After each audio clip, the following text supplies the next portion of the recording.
On this Thursday evening, Primetime News brings you the latest local and international news. A good evening to you and welcome. I'm Salima Shumwefeleni Masipa. First and foremost, we would like to apologize for the construction noise in the background. Once again, we apologize for any inconvenience caused. In the lead tonight, we commence with the presidency. Head of State Dr. Hage Geingob has declared a period of national mourning in honor of former Zambian President Rupiah Banda, the presidency has announced. Edward Mumbu Jr. compiled our first report. In a statement issued late Wednesday afternoon, the presidency said the declaration is consistent with Article 32 of the Namibian Constitution, read together with the Conferment of National Honours Act. The statement reads, His Excellency Dr. Hage G. Geingob has declared a period of national mourning following the passing of the former President of the Republic of Zambia, His Excellency Rupiah Bwezani Banda. During this period, the Namibian and African Union flags will fly at half-mast. The mourning period is effective from 16 to 18 March, Banda's burial date. He died on 11 March 2022, aged 85. Banda, Zambia's fourth president, who was in power from 2008 to 2011, was diagnosed with cancer 2 years ago and had been receiving medical treatment. He succeeded Levi Mwanawasa, who died whilst in office. Prime Minister Sarah Kuhongelwa Amadila has lashed out at Namibians, saying there will be no corruption in government if the whole public commits to participate in the fight against it. Linnea Dishena compiled this story. Launching the National Anti-Corruption Strategy and Action Plan for 2021-2024 here on Wednesday, Kuhongolo Amadila said to win the fight against corruption in Namibia is a collective mandate which implores all members of society to detest from the practice and report corrupt activities. She said there are always two sides to corruption, adding that there can never be corruption in government if there are no corrupt people in society that approach members of the public sector to induce them to engage in corruption. The Prime Minister stressed that members of society should refuse to pay bribes for services they are entitled to and report such corrupt activities to collectively strive for a corrupt-free Namibia. At the same occasion, Anti-Corruption Commission Director General Paulus Noah said the strategy creates a common institutional environment conducive to curbing corruption and enhancing values of good governance, such as transparency and accountability for proper management of public affairs.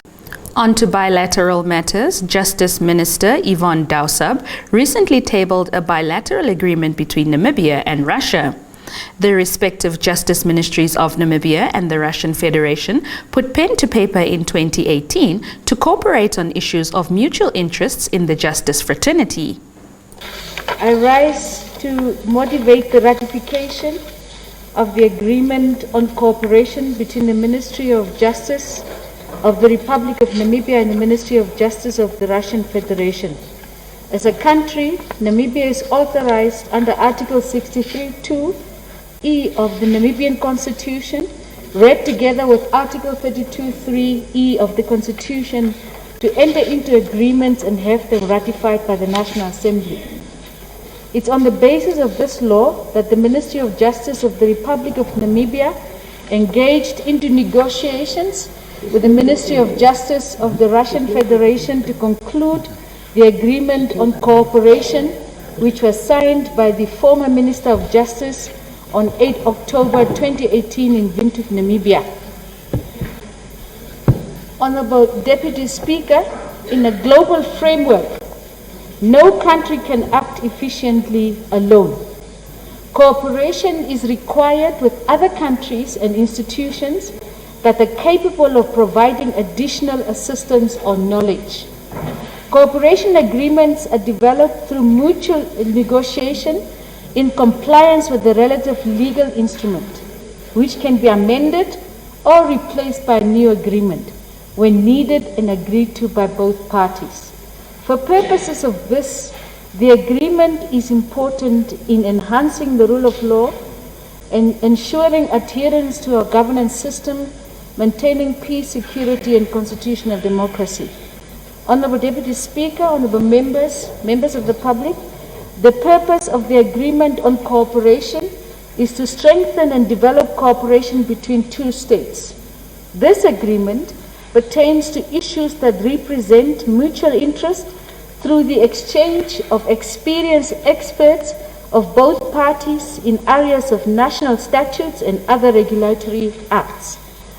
On to continental news, a decree read live on national radio stated that Madagascar's president, Andry Rajoelina, reshuffled the government on Wednesday. Xinhua sheds more light on the story. The new government led by Prime Minister Christian Tse is made up of 30 members, including 27 ministers, 2 secretaries of state and 1 vice minister.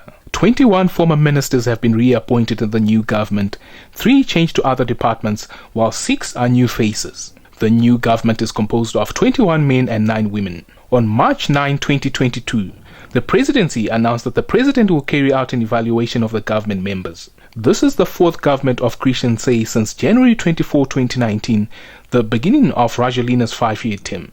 Kindly stand by for your top roundup.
In our business news tonight, Qatar Airways Corporate Communications Department revealed that the airline will resume its service to Windhoek from the 25th of June 2022.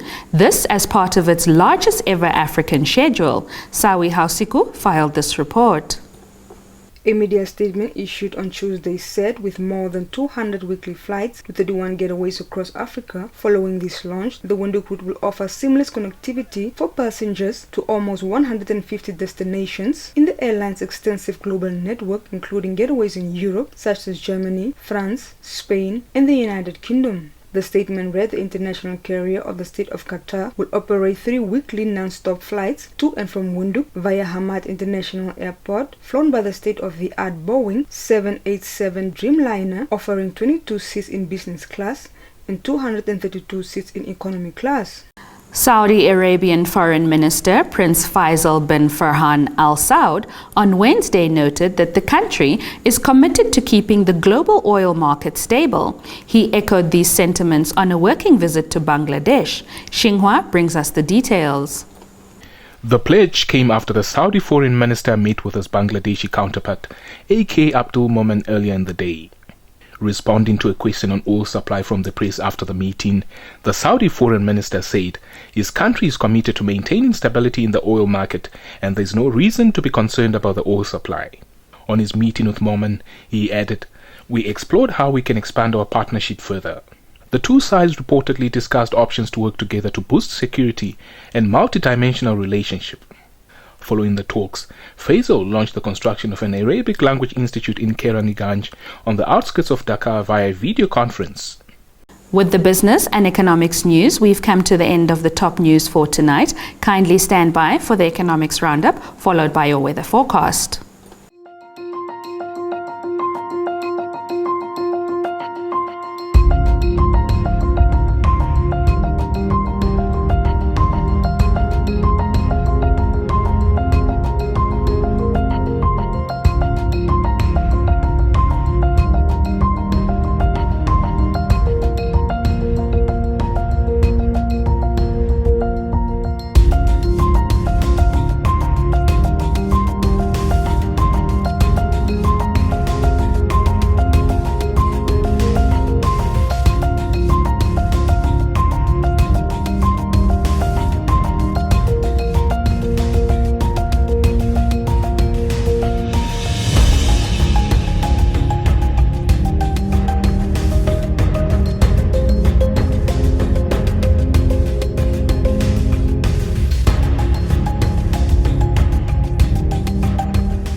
Welcome to the Thursday edition of Sport Planet. I'm Joy Gosses. We begin the segment with athletics. Namibia's Olympic silver medalist Christine Boma set a new national record time of 11.15 seconds in the 100-meter race at the Athletics South Africa Grand Prix meeting in Bloemfontein on Wednesday. Former national record holder Beatrice Masilingi was second in 11.24 seconds, while South Africa's Shirley Nekubi came third in 11.49 seconds. Masilingi's time was 0.04 seconds, outside her personal best time of 11.20 seconds, which she set in Kenya in 2021 at the World Junior Athletics Championship.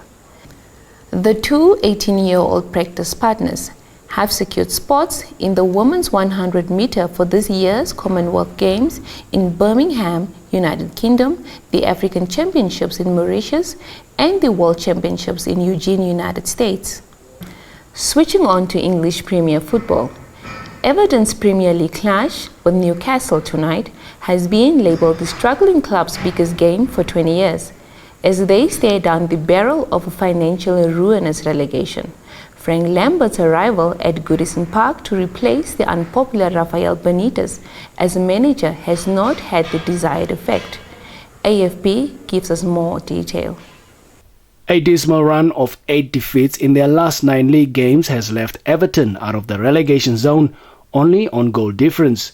Games in hand on all their relegation rivals should offer some hope, but there is little confidence on the blue half of Liverpool that they can escape after taking only 9 points from the last 60 on offer. Following the visit to Newcastle, Lambert's men face 4 of the top 6 in West Ham, Manchester United, Liverpool and Chelsea, plus a relegation 6-pointer against Burnley. Relegation at any time would be a major financial blow to a club that has lost a combined $339 million between 2017 and 2020, with accounts for the 2020-2021 season also expected to show a huge deficit. Kindly stand by for your sports roundup.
With the Sport Planet segment, we have come to the end of Thursday's edition of Primetime News. Many thanks for joining us. Once more, another reminder that if you are new to this channel, please subscribe, like, share, and click on the notifications bell to stay posted on the latest happenings, locally and globally. Feel free to interact with us in the comments section. Do catch us tomorrow for the last edition of Primetime News. From myself, Joy Gosses, and the entire production crew. Good night.